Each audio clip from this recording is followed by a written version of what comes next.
Ezekiel Elliott reportedly has the Eagles, Bengals, and Jets all on his free agency wish list. And oh yeah, he's getting return interest. Several Eagles players tweeting their interest in Zeke this past weekend. And another report has the Bengals being interested in the running back. Shannon, do you see any of these teams, or maybe a different one, giving Zeke a shot? That's on Zeke's wish list. Ain't mentioned nothing about Eagles' wish list, or the Bengals' wish list, or the Jets' wish list. That is a fact. That is his agent That is putting that out there saying, Skip, oh, this is our wish list. But when they ask Zach Taylor, he's like, there's some things that gets out, and that's the first time, based on paraphrasing, Skip, that's the first time this news to me. I'm going to read that because I wanted to. I'm going to read it real quick, and then you should continue. Zach Taylor says, it's always fun when things get thrown around. Sometimes it's the first you hear of it, but that's just the way life works. Go ahead. So he's saying that's news to me. Correct. Okay. So, Skip, look,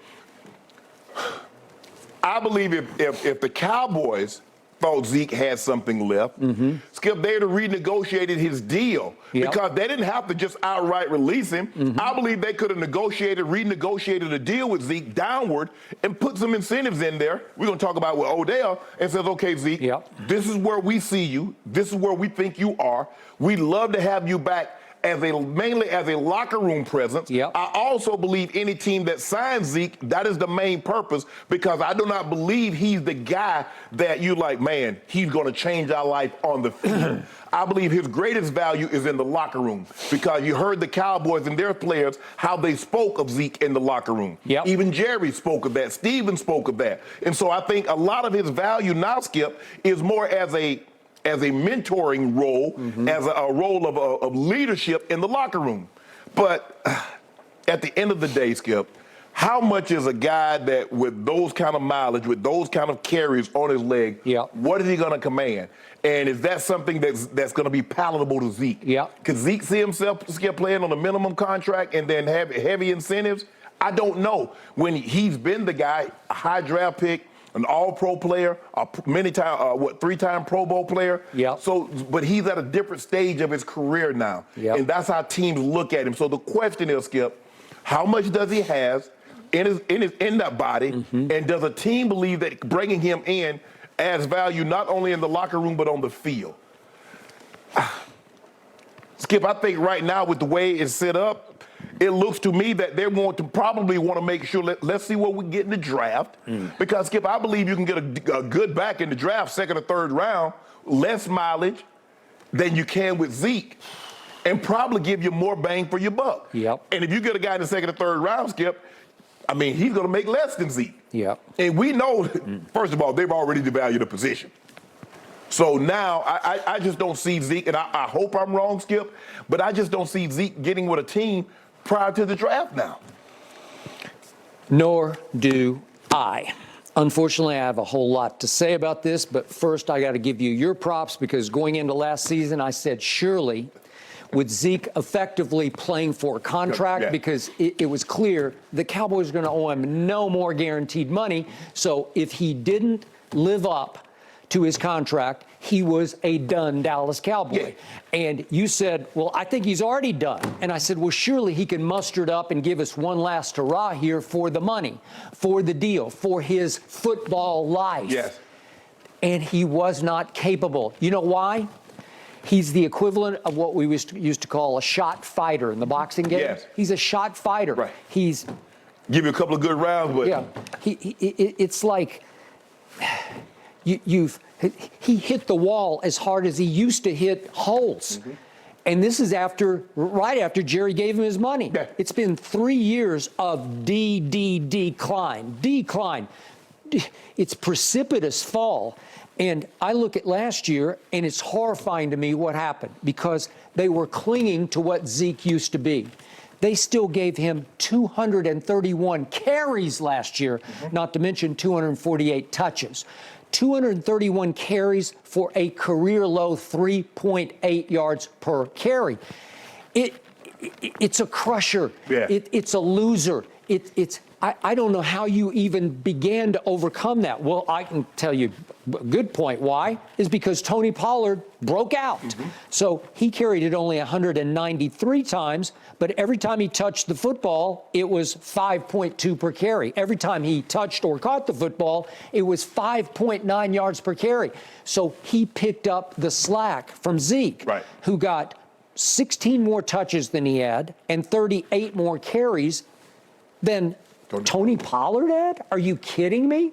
So by the end of the year, I'm saying, okay, and the last play of the 49er game was just an embarrassment. Yeah, I know what it is. They got the man line up. Okay, we got it. But it was really a pathetic way to go out. Did that cost Kellen Moore his job? He diagrammed that play, Skip? I don't know. Maybe it did. Kellen's gone. Mike McCarthy's in control.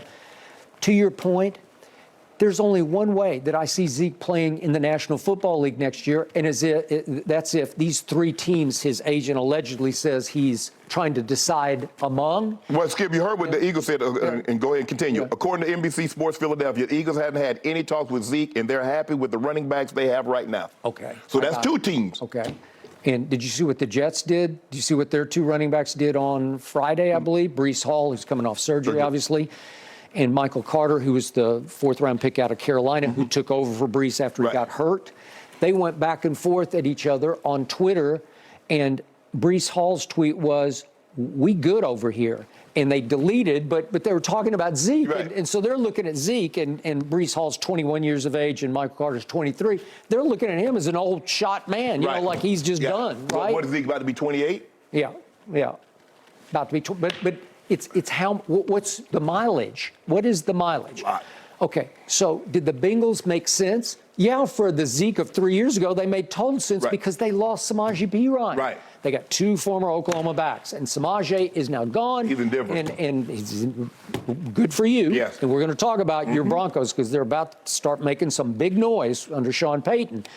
But Joe Mixon is still there out of the University of Oklahoma, and I'm reading these stories. The ESPN story said, well, they could cut Joe Mixon. I'm like, why? I mean, he makes whatever it is, $12 million, but still, he's worth it because he's your guy, and he can catch it as well as run. Could you see Zeke in the back? Could you see Zeke as a Perine? Okay, well, that's the point. Okay, so check this out. Yes, I could, if he were right, but here's the point. Samaje Perine has touched the football 522 times in his career. Zeke has touched it in his career 1,654 times. Well, think about that.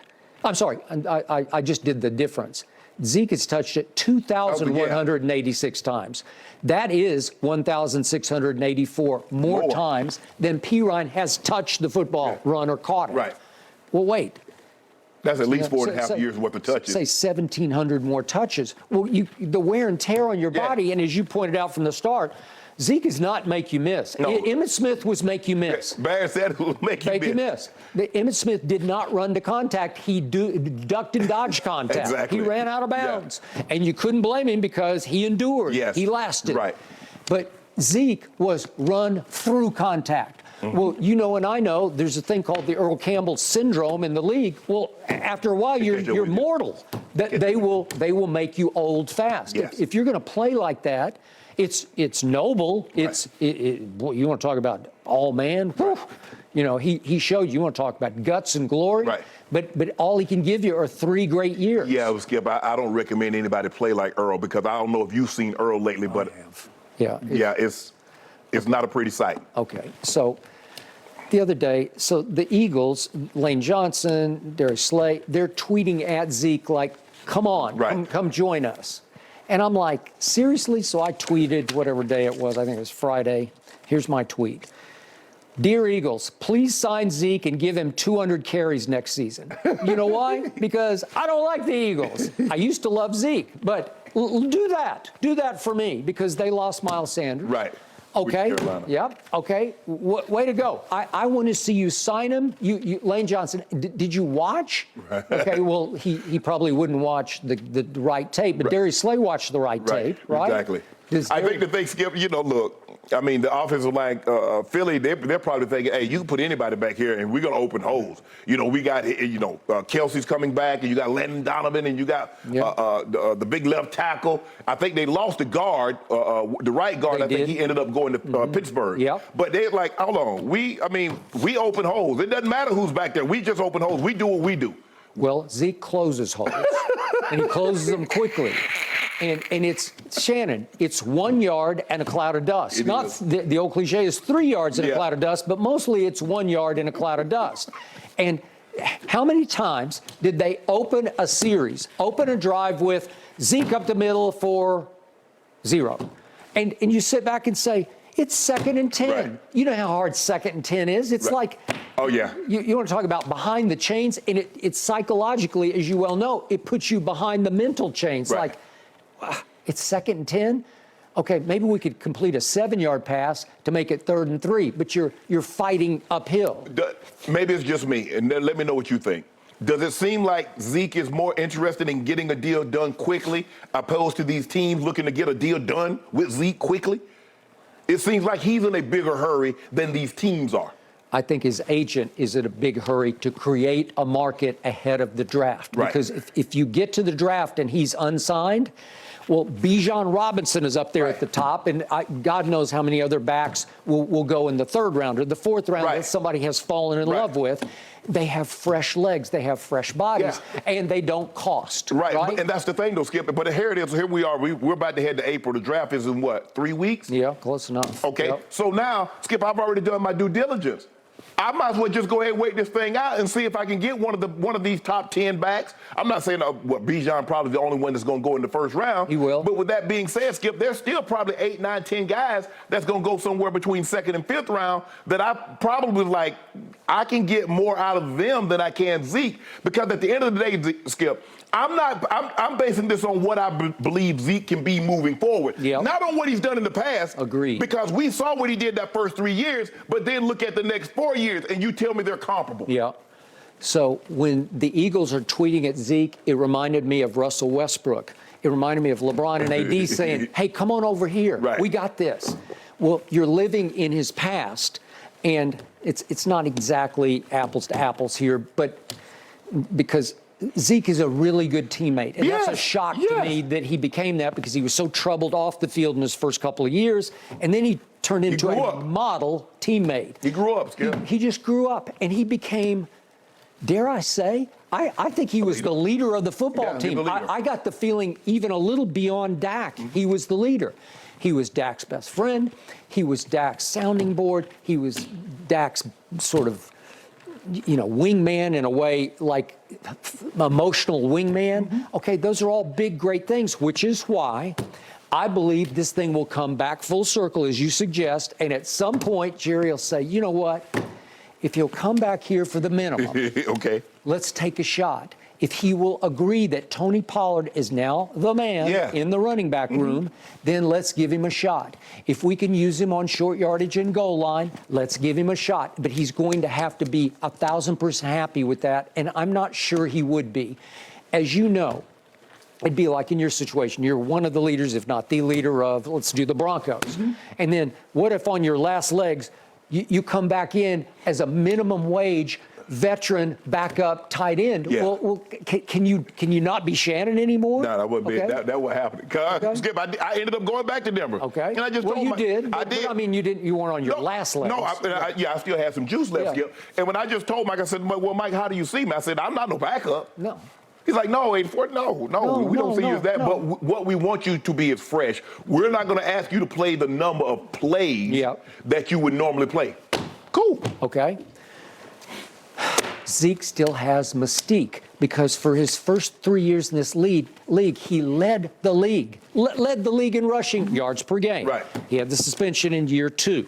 But that first year, I look back now, and I've told you before, that was it. That was it. He carried the whole show. Right. He carried that team to 13-3 because the defense wasn't that good. Right. Dak wasn't that great, though he put up sensational numbers, and I tried to make the case to you, he had as good a rookie year as anyone's ever had at that position. Right. And he was sensational, 13-3, but they didn't show up for the home playoff game until it was too late. They were down 21-3, and they just couldn't